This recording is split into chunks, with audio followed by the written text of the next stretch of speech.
जी कैफ 7 आज के लेक्चर का आगाज़ करते हैं। Lecture number 38। आज के लेक्चर में हम नया चैप्टर स्टार्ट करने जा रहे हैं। चैप्टर 7 रिलेट करता है मॉर्गेज एंड चार्जेस से।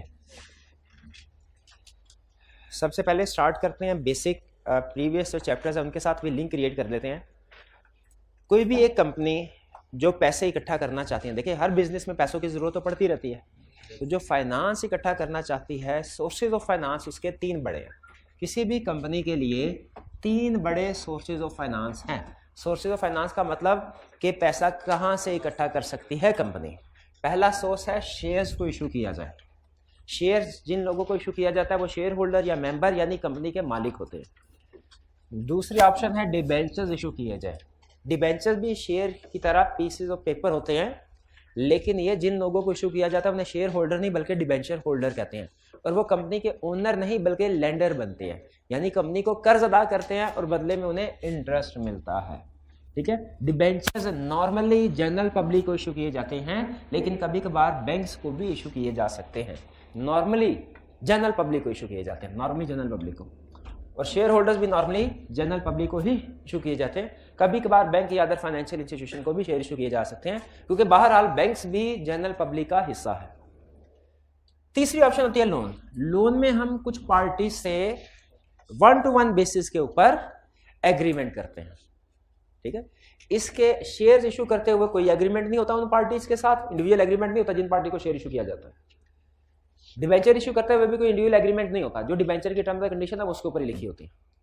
लेकिन अगर किसी भी पार्टी से आप लोन लेते हैं तो ये इंडिविजुअल 1-to-1 बेसिस पे लोन लिया जाता है, यानी आप बैंक के पास जाएंगे तो बैंक आपके साथ डिस्कशन करेगा और जो भी आपकी कुछ टर्म्स एंड कंडीशन तय करेगा, जिसमें इंटरेस्ट रेट है, रीपेमेंट कैसे होगी, सिक्योरिटी के तौर पे क्या क्या चीज़ें रिक्वाई जाएंगी, ये 1-to-1 टेबल पे बैठ के चीज़ें एग्री होती हैं। और जब एग्री हो जाएं उसके बाद एक प्रॉपर रिटर्न एग्रीमेंट होता है जिसको दोनों पार्टी साइन करती हैं, बैंक भी और कंपनी भी, दोनों की तरफ से कोई ना कोई रिप्रेजेंटेटिव होता है। तो ये लोन एग्रीमेंट तय पाता है। इस लोन एग्रीमेंट की बेस पे फिर इंटरेस्ट भी पे किया जाता है, सिक्योरिटी के तौर पे जो चीज़ें हैं वो भी बैंक को हैंड ओवर की जाती हैं, और रीपेमेंट जो है यानी प्रिंसिपल अमाउंट की रीपेमेंट इंस्टॉलमेंट वो भी उस एग्रीमेंट के तहत वापस किए जाते हैं। तो ये 3 बड़े सोर्सेज ऑफ फाइनेंस है पैसा इकट्ठा करने के लिए, शेयर्स, डिबेंचर्स और लोन। इसमें शेयर्स के बारे में तो हम पढ़ चुके हैं, हमारे जो प्रीवियस चैप्टर्स थे, 2 चैप्टर्स थे, वो शेयर कैपिटल और फिर उसके बाद शेयर होल्डर के राइट्स वगैरह, वो हमारे शेयर्स के गिर्द घूमते थे। अब जो चैप्टर हम स्टार्ट करने जा रहे हैं वो हमारा डिबेंचर और लोन के गिर्द घूमेंगे। ठीक है, यानी इस चैप्टर में हम लोन की डिस्कशन करेंगे। शेयर की डिस्कशन कर चुके हैं, ठीक है, अब लोन की डिस्कशन करेंगे, बोरोइंग की, यूं कह ले बोरोइंग की। तो बोरोइंग के 2 बड़े सोर्सेज हैं, डिबेंचर इशू करके बोरिंग की जा सकती है और बैंक से, नॉर्मली बैंक से लोन लिया जा सकता है। लोन बैंक के अलावा और लोगों से भी लिया जा सकता है, जैसे डायरेक्टर्स भी, समटाइम्स डायरेक्टर्स भी लोन दे दिया करते हैं। ठीक है जी, रिगार्डिंग समटाइम डायरेक्टर्स भी लोन दे दिया करते हैं। तो लोन बैंक से भी मिल सकता है, डायरेक्टर से भी, या कोई मेजोरिटी शेयर होल्डर है वो भी लोन प्रोवाइड कर सकता है। लेकिन इन दोनों में जो कॉमन चीज है वो ये है कि जब आप लोन लेते हैं किसी से भी या डिबेंचर इशू करते हैं, वो सोर्स ऑफ बोरोइंग हो या लोन ले वो सोर्स ऑफ बोरोइंग हो, जमानत के तौर पे कुछ चीज़ों को सिक्योरिटी के तौर पे ज़रूर लिखवाते हैं, रजिस्टर करवाते हैं। जमानत के अक्सर लोन, कुछ लोन ऐसे होते हैं जिनके अगेंस्ट में कोई सिक्योरिटी नहीं रखवाई जाती। जैसे हम अपने कोई बहुत ही करीबी जानने वाले से लोन लें तो शायद वो हमसे कोई सिक्योरिटी डिमांड ना करें, अनसिक्योर्ड लोन दे दे।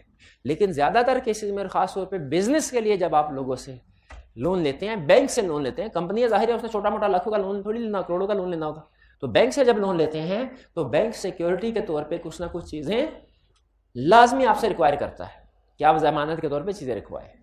तो ये थोड़ा सा इंट्रोडक्शन था इस चैप्टर का और लिंक था इसका प्रीवियस चैप्टर्स के साथ। ये प्रीवियस चैप्टर शेयर से रिलेट करते हैं, ये भी सोर्स ऑफ फाइनेंस है। ये चैप्टर्स हमारा डिबेंचर्स और लोन से रिलेट कर रहा है। अच्छा, पहले कुछ बेसिक कंसेप्ट जो शायद हम पहले पढ़ चुके हैं लेकिन उनकी रिवीजन जरूरी है क्योंकि करंट चैप्टर के कंटेक्स्ट में उनकी डिस्कशन जरूरी है। Power and restriction on borrowings. Power and restriction on power, क्या कंपनी की पावर है कि वो बोरोइंग कर सकती है? भाई यस, यस। याद रखें, शेयर इशू करना चाहती है ना कंपनी, शेयर इशू, तो इसके लिए मेमोरेंडम में शेयर कैपिटल क्लास होनी चाहिए, और शेयर कैपिटल क्लास में जितना शेयर कैपिटल रजिस्टर्ड होगा कंपनी मैक्सिमम उतना शेयर इशू कर सकती है, उससे ज्यादा नहीं। लेकिन अगर डिबेंचर्स इशू करने हैं या लोन लेना है तो याद रखें डिबेंचर या लोन की कोई क्लास मेमोरेंडम आर्टिकल्स में नहीं होती। कोई भी कंपनी जितनी जरूरत पड़े, जितना फाइनेंस इकट्ठा करना चाहे डिबेंचर या लोन के जरिए से कर सकती है, कोई लिमिट नहीं है। मेमोरेंडम और आर्टिकल्स में इसका स्पेसिफिक मेंशन होना कि कंपनी लोन ले सकती है, डिबेंचर इशू कर सकती है, लाजमी नहीं है। बाय डिफॉल्ट हर कंपनी के पास पावर होती है कि वो डिबेंचर इशू कर सके, लोन ले सके। भाई पावर समझ आई? हाँ, सम टाइम ऐसा होता है कि शेयर होल्डर्स आर्टिकल्स में एक लाइन लिख देते हैं कि मैक्सिमम जो अमाउंट बारो की जा सकती है वो इतनी है, मैक्सिमम अमाउंट इतनी बारो की जा सकती है। सम टाइम डायरेक्टर लिख दे। अगर डायरेक्टर इस तरह की चीज लिख दे तो फिर इसका मतलब है कंपनी उससे ज्यादा बोरिंग नहीं कर सकती, उस अमाउंट तक ही बोरिंग कर सकती है। क्लियर हुई ये बात? अच्छा, तो हर कंपनी के पास बोरिंग पावर है, बोरो कर सकती है, लेकिन एक रिस्ट्रिक्शन भी है। रिस्ट्रिक्शन क्या है? ऐसी public company having share capital, याद आया कुछ? Public company having share capital, ये जब तक certificate of commencement of business नहीं हासिल कर लेते बोरिंग पावर एक्सरसाइज नहीं कर सकते। ठीक है, ये बोरिंग पावर एक्सरसाइज नहीं कर सकती, ये एक रिस्ट्रिक्शन है। तो ये हमने पावर्स और रिस्ट्रिक्शंस पढ़ ली जी। ठीक है, आगे चलते हैं। अब नेक्स्ट हम, चूंकि हमारी ज्यादा डिस्कशन बोरोइंग के ऊपर है, शेयर को तो हम बिल्कुल डिस्कस नहीं करेंगे। अब हम डिबेंचर्स को डिस्कस करते हैं और लोन को डिस्कस करते हैं। लोन आपको पता है हम बैंक से भी ले सकते हैं, डायरेक्टर्स वगैरह से भी ले सकते हैं, शेयर होल्डर से भी ले सकते हैं। ये लोन शॉर्ट टर्म भी हो सकते हैं, लॉन्ग टर्म भी हो सकते हैं, लेकिन नॉर्मली कोई ना कोई सिक्योरिटी जरूर रखवाई होगी। उसी तरह डिबेंचर्स है, डिबेंचर की डेफिनेशन पढ़ते हैं, क्या कहता है? डिबेंचर सिक्योरिटीज हैं। अच्छा, इसमें लफ्ज सिक्योरिटीज प्लूरल फॉर्म है। मैंने आपको प्लूरल फॉर्म में इसका क्या मीनिंग है और सिंगुलर फॉर्म में क्या मीनिंग है ये बताया हुआ। हाँ, सिक्योरिटीज जब प्लूरल फॉर्म में यूज होती है इसका मतलब है पीस ऑफ पेपर जो इशू किए जाते हैं पैसा इकट्ठा करने के लिए, यानी शेयर और डिबेंचर। शेयर और डिबेंचर का कंबाइंड नेम सिक्योरिटीज है। और सिंगुलर वर्ड सिक्योरिटी का मतलब जमानत के तौर पे चीजें रखना। इस चैप्टर में दोनों अल्फाज यूज होंगे, सिक्योरिटीज भी और लफ्ज सिक्योरिटी भी। आपने दोनों में फर्क रखना है। कहता है डिबेंचर्स क्या? डिबेंचर आज सिक्योरिटीज इशू की जाती है किस लिए? To borrow money, to raise share capital नहीं। ऐसी सिक्योरिटी जो कि शेयर कैपिटल को रेज करने के लिए इशू की जाए वो शेयर्स कहलाते हैं। ये सिक्योरिटीज मनी बारो करने के लिए, उधार लेने के लिए इशू की जा रही हैं, ये डिबेंचर्स हैं। इनके एग्जांपल्स क्या हैं? इनके मुख्तलिफ नाम हो सकते हैं, एग्जाम में भी डिफरेंट नेम यूज कर सकता है, जैसे TFC टर्म फाइनेंस सर्टिफिकेट, इसे डिबेंचर स्टॉक भी कहा जाता है। स्टॉक मींस सिक्योरिटी, सिक्योरिटी ये अमेरिकन में टर्मिनोलॉजी में स्टॉक का मतलब इन्वेंट्री नहीं है, स्टॉक का मतलब securities. Debenture securities are other instrument of debt whether secured और नॉट। सिक्योर्ड और नॉट का मतलब क्या है? कि चाहे इन रिटर्न सिक्योरिटी दी है या नहीं दी, तो ये डिबेंचर यानी ऐसी, इसका मतलब ये हुआ डिबेंचर सिक्योर्ड भी हो सकते हैं, अनसिक्योर्ड भी हो सकते हैं, और लोन भी सिक्योर्ड भी हो सकता है, अनसिक्योर्ड भी हो सकता है। लेकिन नॉर्मली डिबेंचर हो या लोन हो, नॉर्मली क्या होते हैं? सिक्योर्ड। ठीक है। अच्छा, अगर सिक्योरिटी है किसी लोन या डिबेंचर के अगेंस्ट में, तो कौन बंदा ज्यादा सेफ साइड पे है? लोन लेने वाला या लोन देने वाला? लोन देने वाला ज्यादा सेफ पोजीशन में, क्योंकि अगर जिसने लोन हासिल किया वो पैसे वापस ना करे तो जिसने लोन दिया हुआ है वो उस सिक्योरिटी को बेच के पैसे रिकवर करवा सकता है। डिबेंचर के कैरेक्टरिस्टिक्स क्या है?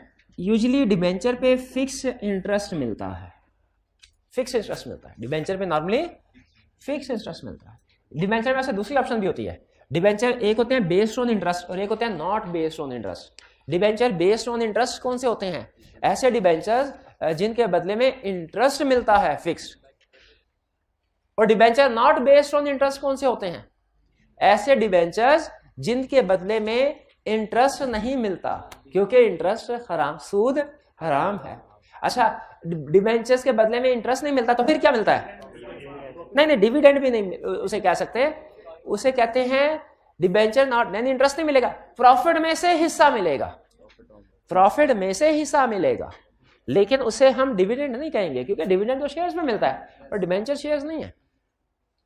डिबेंचर शेयर्स नहीं है, शेयर्स शेयर है या प्रेफरेंस शेयर्स शेयर है। डिबेंचर बेस्ड ऑन इंटरेस्ट ये भी शेयर नहीं है, और debenture not based on interest, हाँ इंटरेस्ट नहीं, प्रॉफिट में से हिस्सा मिलेगा, प्रॉफिट पार्टिसिपेशन होगी। और फर्दर डिबेंचर की कैरेक्टरिस्टिक क्या है, इनके साथ कोई वोटिंग राइट्स अटैच नहीं है, यानी जो डिबेंचर होल्डर है ये जनरल मीटिंग में वोट कास्ट नहीं कर सकते। अपनी कोई डिबेंचर होल्डर्स की मीटिंग हो तो उसमें कोई डिस्कशन पार्टिसिपेशन कर सकते हैं, मीटिंग में इनका कोई रोल नहीं होगा। यूजुअली डिबेंचर्स रिडीमेबल होते हैं और शेयर्स यूजुअली इररिडीमेबल होते हैं। डिबेंचर रिडीमेबल है और शेयर्स नॉर्मली इररिडीमेबल है। और डिबेंचर सिक्योर्ड भी हो सकते हैं, अनसिक्योर्ड भी हो सकते हैं, ये मैंने आपको बता दिया। तो अभी तक की डिस्कशन के बाद हम किस नतीजे पे पहुंचे हैं कि शेयर कैपिटल तो मेमोरेंडम में इंक्लूड होता है, जो डिबेंचर्स हैं या लोन है ये मेमोरेंडम में इंक्लूड करना लाजमी नहीं है।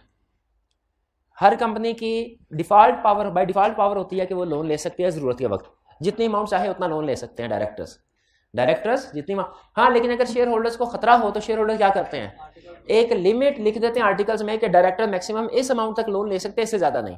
अब अगर डायरेक्टर उससे ज्यादा अमाउंट से लोन लेते हैं उन्हें अल्ट्रा वाइज बोरोइंग कहा जाता है, और उनके लिए जो एक्सेस अमाउंट होगी, जितनी अमाउंट एक्सेस होगी उसके लिए डायरेक्टर पर्सनली लायबल होते हैं।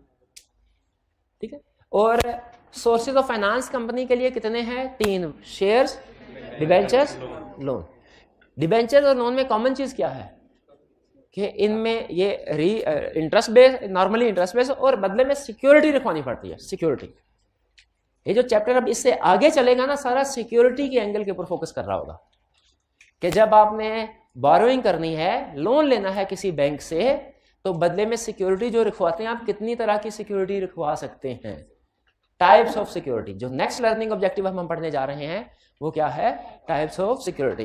तो अभी तक हमने 2 कंसेप्ट स्टडी कर लिए हैं इस चैप्टर में से, लर्निंग ऑब्जेक्टिव 1 और 2।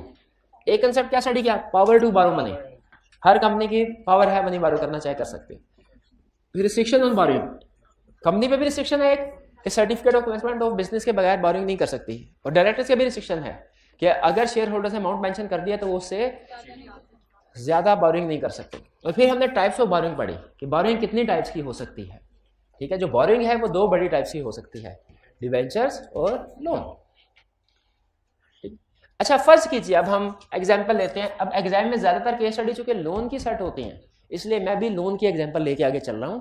फर्ज कीजिए कि हमारी कंपनी, जिस कंपनी का एनालिसिस कर रहे हैं, उसे लोन चाहिए। अब आपने जहन में लोन की एग्जाम्पल ही लेके आगे चलना। बैंक के पास लोन लेने के लिए गए, आप बताइए क्या बैंक बगैर सिक्योरिटी के लोन दे देगा, कि सिक्योरिटी के तौर पे कुछ चीजें रखेगा? पक्की बात है। हमने बैंक से पूछा कि बताइए सिक्योरिटी के तौर पे आपको क्या चीजें चाहिए। उन्होंने कहा जी सिक्योरिटी 3 तरह की होती है। सिक्योरिटी कितनी तरह की होती है? 3 तरह की। आपको जो मुनासिब लगे आप वो सिक्योरिटी के तौर पे वो ऑप्शन सेलेक्ट कर लें। सिक्योरिटी कितनी तरह की होती है? अच्छा, सिक्योरिटीज कितनी तरह की होती हैं? वो 2 तरह की, शेयर और डिबेंचर। और सिक्योरिटी 3 तरह की। कौन कौन सी? एक प्लेज, दूसरा मॉर्गेज, दूसरा मॉर्गेज कर ले, तीसरा चार्ज। क्योंकि चार्ज को थोड़ा डिटेल में डिस्कस करना है, इसे मैंने एंड पे रखा है ताकि बाकी फिर सारी डिस्कशन इस पे कर ले। तो 3 टाइप्स क्या है सिक्योरिटीज की, सॉरी सिक्योरिटी की? Pledge, mortgage, charge. Pledge, mortgage, charge, pledge, mortgage, charge. अच्छा, अभी इन टाइप्स को अच्छे तरीके से समझ लें, क्योंकि प्रैक्टिकली जब कभी आपके बैंक के साथ डीलिंग हुई ना, तो बैंक फ्रीक्वेंटली ये टर्म्स यूज करते हैं, और आपको पता होना चाहिए कि किस सिचुएशन में आप कौन सी सिक्योरिटी ऑफर करने के काबिल हैं। सबसे पहले प्लेज। प्लेज का मतलब ये होता है, अच्छा एक चीज देखिए, इन तीनों टाइप्स ऑफ सिक्योरिटी में कॉमन चीज पता है क्या है? जब कभी हमने 2 चीजों का कंपैरिजन करना होता है ना, पहले हमें सोचना चाहिए इनमें कॉमन चीज क्या है, फिर हम देखेंगे इनमें डिफरेंट क्या है। इन तीनों में कॉमन क्या? ये बोरोइंग है, ठीक है, लोन ले बैंक से तो फिर।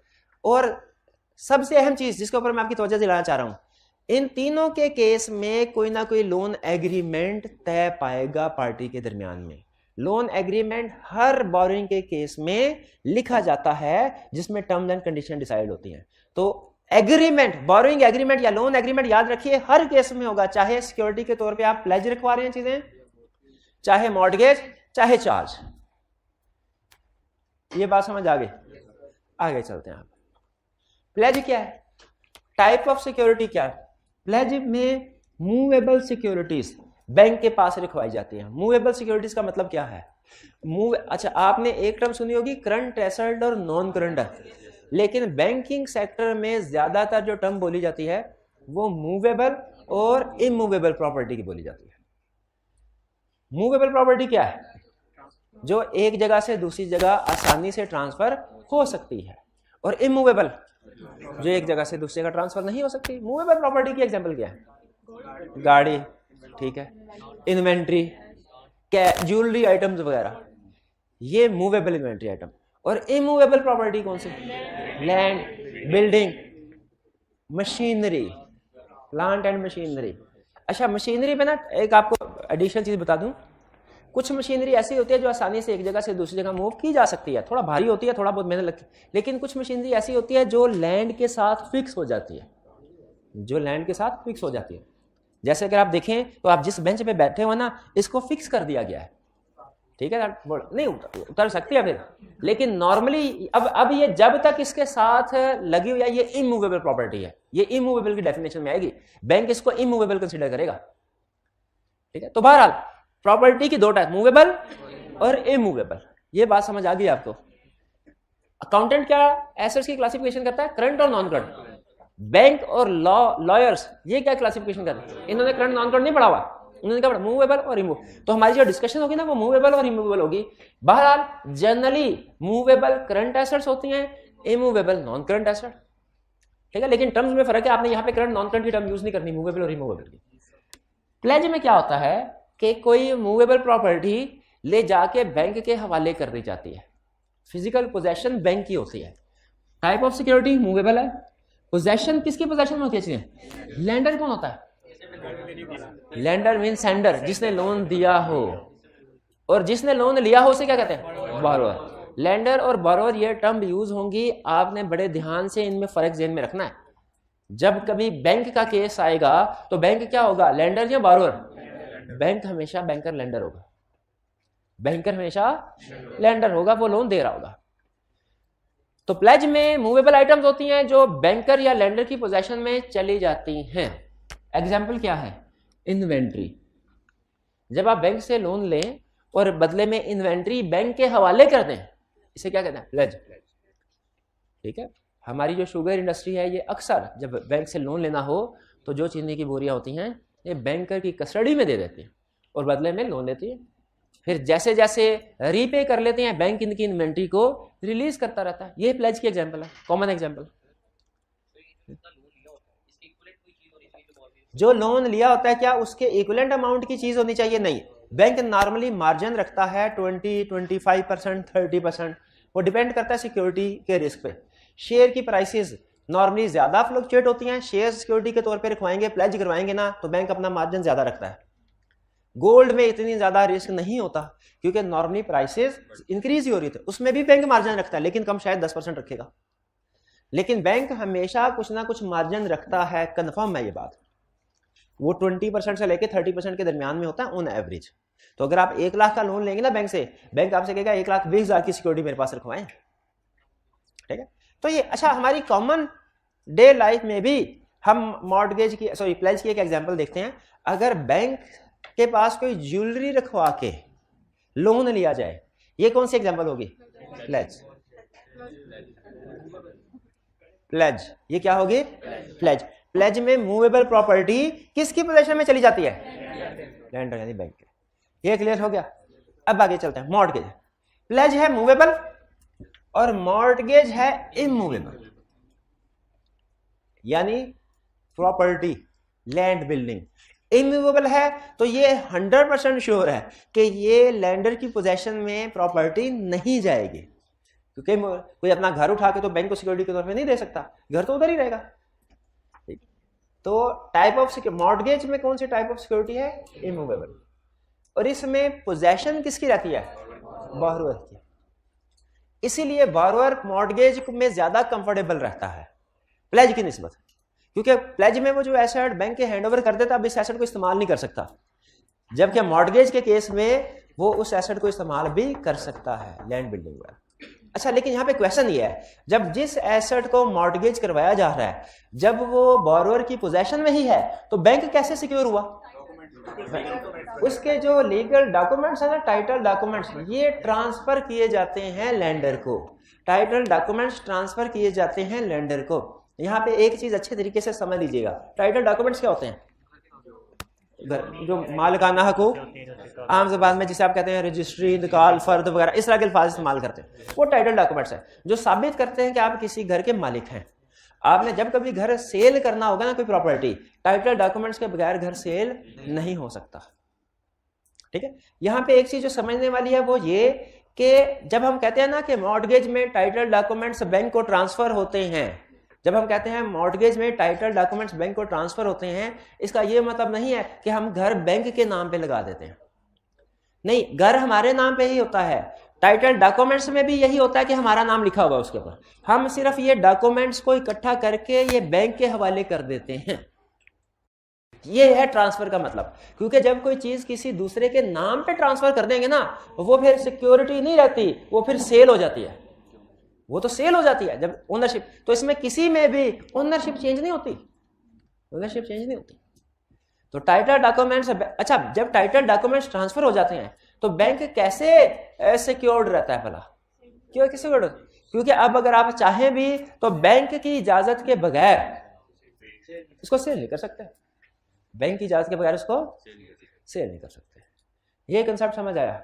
लेकिन याद रखिए, मॉर्टगेज में डॉक्यूमेंट्स ट्रांसफर हो रहे हैं, डॉक्यूमेंट ट्रांसफर हो रहे हैं, लेकिन इसको कमीशन के पास एंट्री नहीं इसकी करवाई जा रही। कमीशन के पास, रजिस्ट्रार के पास इसकी एंट्री नहीं कर, फिलहाल टाइटल डॉक्यूमेंट्स ट्रांसफर हो रहे हैं, लेकिन इसको कहीं पे रजिस्टर, फिलहाल ये टाइटल डॉक्यूमेंट काफी होते हैं। वैसे आगे चल के हम परवीन पढ़ेंगे रजिस्ट्रेशन के बारे में, फिलहाल रजिस्ट्रेशन के बारे में नहीं सोचना। मॉर्टगेज क्लियर हो गया? प्लेज और मॉर्टगेज में बेसिक डिफरेंस क्या है?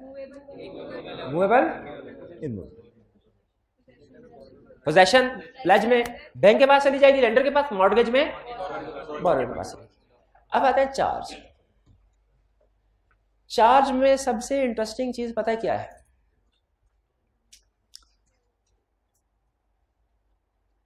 पोजेशन और टाइटल डॉक्यूमेंट्स दोनों ही नहीं बोरोअर लेंडर के पास आते। अब सोचें, फिर लेंडर कैसे सिक्योर होता है? भाई लेंडर सबसे ज्यादा सिक्योर किस पोजीशन में होता है? जब प्लेज में, उससे कम मॉर्टगेज, क्योंकि मॉर्टगेज में एसेट उसके पास, लेकिन उसे तसल्ली एसेट जाता कहीं नहीं है, जाता कहीं नहीं। इसमें दोनों चीजें नहीं है चार्ज पे।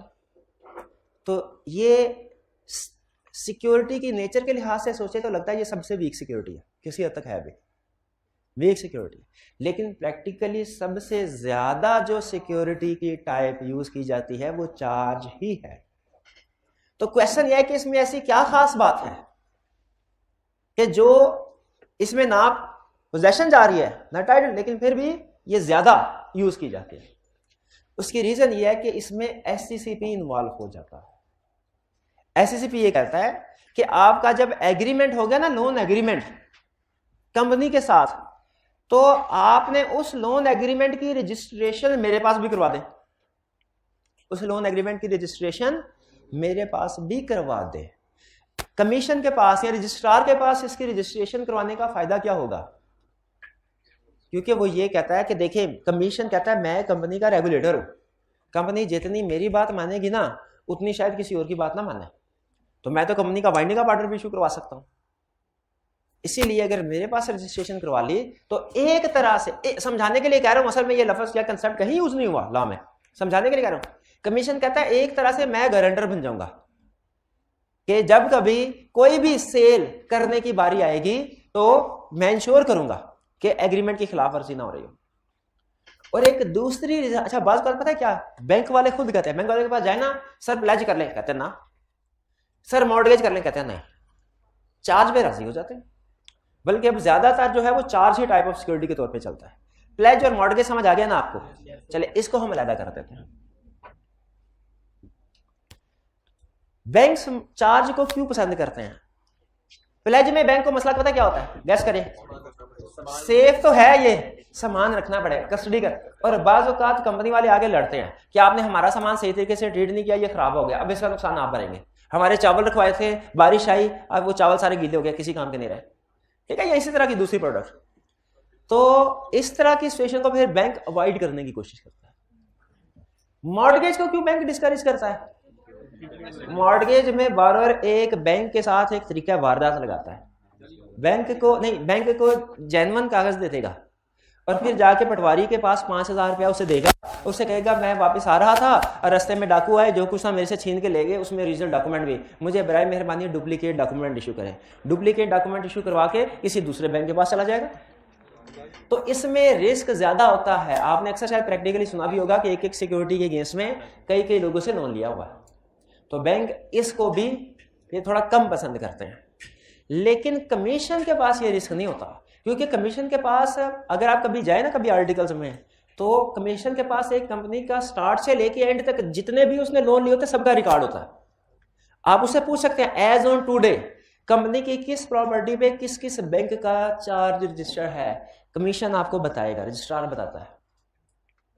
तो फीस होती है, पैसे लेके से मुराद फीस होती है, उसकी कुछ फीस लेके वो ये रिपोर्ट दे देता है और वो अप टू डेट रिपोर्ट होती है। उसमें ये डुप्लीकेशन का या ये कि जी एक बैंक को पता है और दूसरे बैंक को नहीं पता कि इस सिक्योरिटी को कहीं और पे रजिस्टर किसी और बैंक से लोन लिया कि नहीं, ये रिस्क खत्म हो जाता है सब। इसीलिए चार्ज को ज्यादा बेहतर कंसीडर किया जाता है।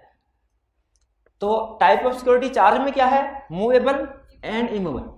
यानी इसका मतलब है आपने चार्ज क्रिएट करना है तो आप इन्वेंट्री पे भी क्रिएट कर सकते हैं, आप बिल्डिंग लैंड एंड बिल्डिंग भी क्रिएट कर सकते हैं, और मजे की बात इवन डेटर्स पे भी चार्ज क्रिएट कर सकते हैं। डेटर पे चार्ज क्रिएट करने का मतलब पता क्या है कि डेटर से right to receive cash bank का हो जाएगा।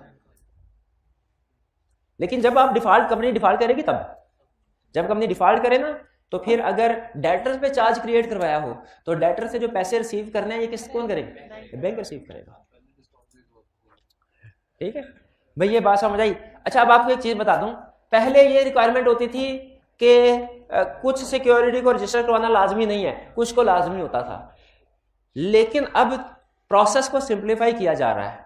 तो वो ये कहते हैं कि बजाय ये कि सिक्योरिटी को अपने 2-2, 3-3 जगह पे जाके रजिस्टर करवाना हो, हर तरह की सिक्योरिटी को कमीशन के पास रजिस्टर करवा लें।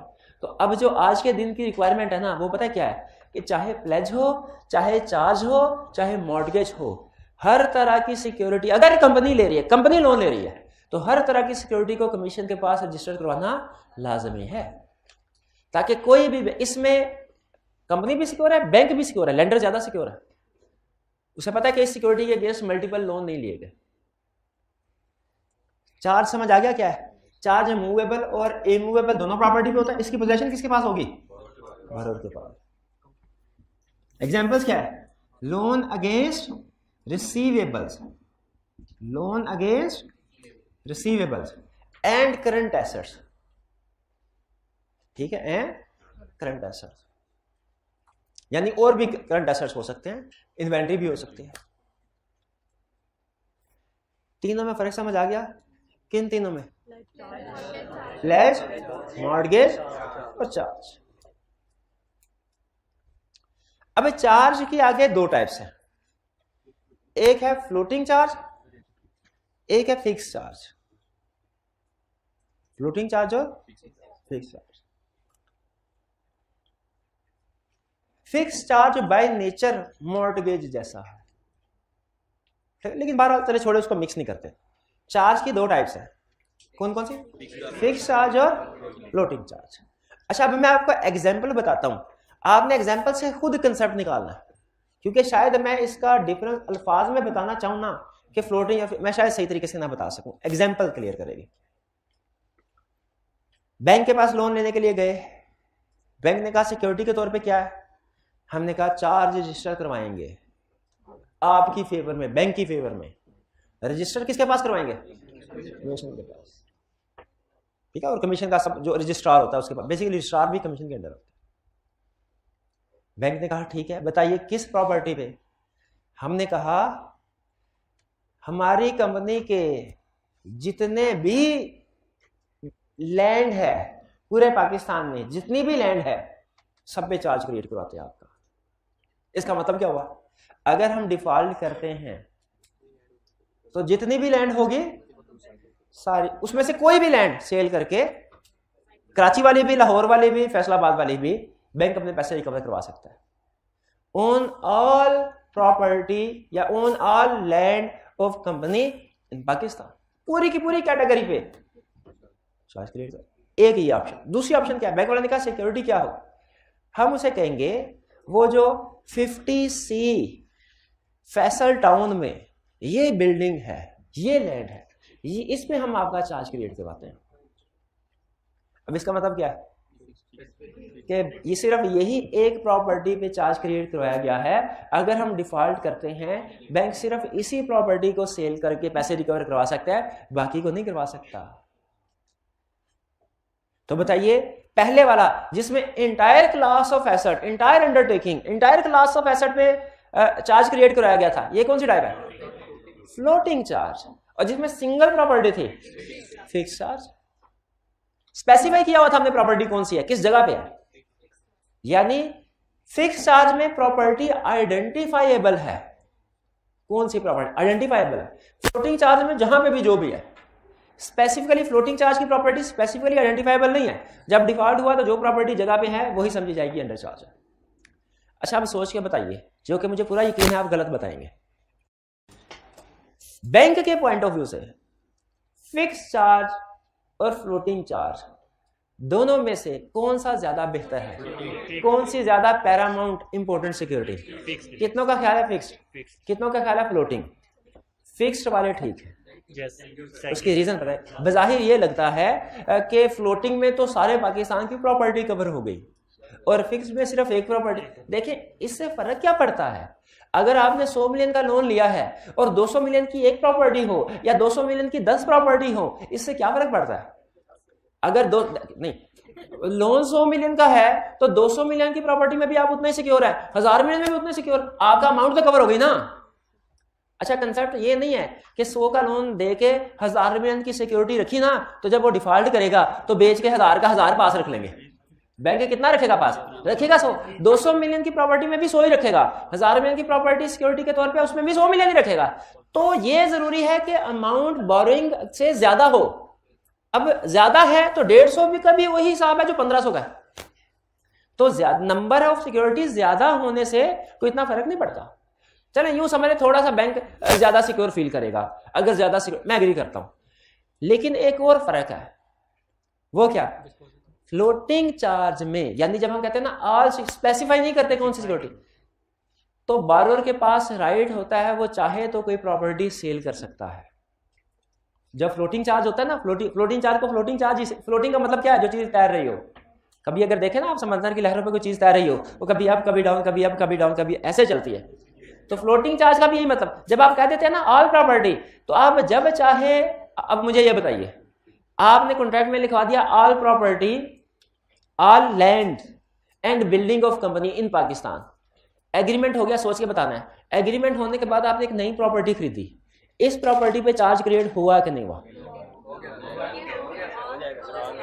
फ्लोटिंग है तो ये ऑटोमेटिकली अंडर चार्ज आ गई, क्योंकि आपने चार्ज में क्या लिखा था? All property. और अगर फिक्स्ड है तो फिर नहीं आई। इसी तरीके से अगर फ्लोटिंग चार्ज में जो नई प्रॉपर्टी खरीदेंगे वो ऑटोमेटिकली अंडर चार्ज आ जाएगी, तो फ्लोटिंग चार्ज में जो प्रॉपर्टी बेचेंगे वो ऑटोमेटिकली चार्ज से निकल भी जाएगी, ऑटोमेटिकली चार्ज से निकल। तो फ्लोटिंग चार्ज में जो सिक्योर्ड अमाउंट होती है ना, जो सिक्योरिटी की वैल्यू, वो कभी इंक्रीज हो रही होती है। अगर प्रॉपर्टीज खरीदते जाएं तो इंक्रीज होती जाएगी और बेचते जाएं डिक्रीज होती है, कभी इंक्रीज कभी डिक्रीज, कभी इंक्रीज कभी डिक्रीज। और बैंक कहाँ, कभी खुशी कभी गम।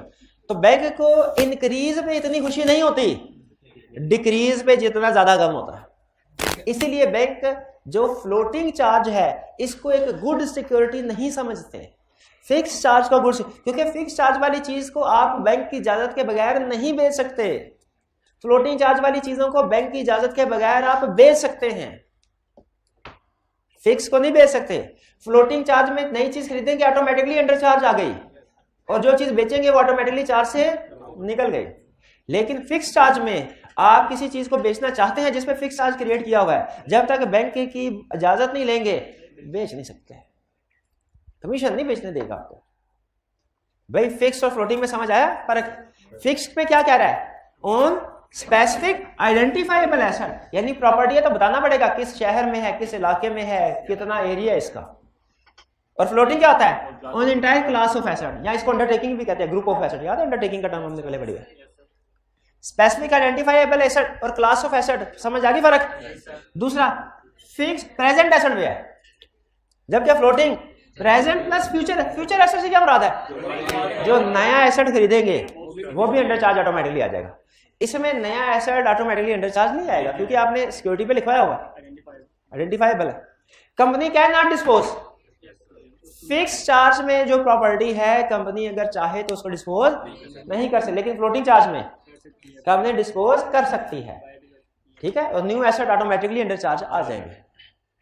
क्योंकि बैंक को भी ये रिस्क होता है कि यार ये ना हो मैं फ्लोटिंग चार्ज रजिस्टर करवाऊं और कंपनी सारे एसेट ही बेच दे, तो बैंक एहतियातन एक एग्रीमेंट में लाइन ऐड करवा देता है कि आप फ्लोटिंग चार्ज के एसेट जब चाहें बेच सकते हैं, खरीद सकते हैं, कोई प्रॉब्लम नहीं हमें, लेकिन आपकी जिम्मेदारी है कि आपने इंश्योर करना है किसी भी पॉइंट ऑफ टाइम पे ये एसेट 120 मिलियन से कम के ना हो, यह आपकी जिम्मेदारी होगी। और अगर 120, क्योंकि बैंक इजाजत भी दे रहा है, कम ज्यादा होता रहे, प्रॉब्लम नहीं, लेकिन कह रहा है मिनिमम इतने हो, इससे कम ना हो, वरना आपको पेनल्टी पे करनी पड़ेगी।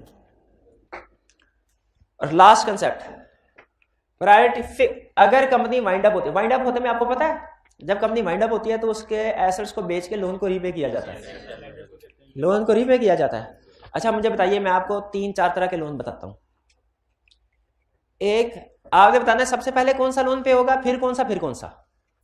एक अनसिक्योर्ड लोन, दूसरा secured loan through fixed charge, तीसरा secured loan through floating charge.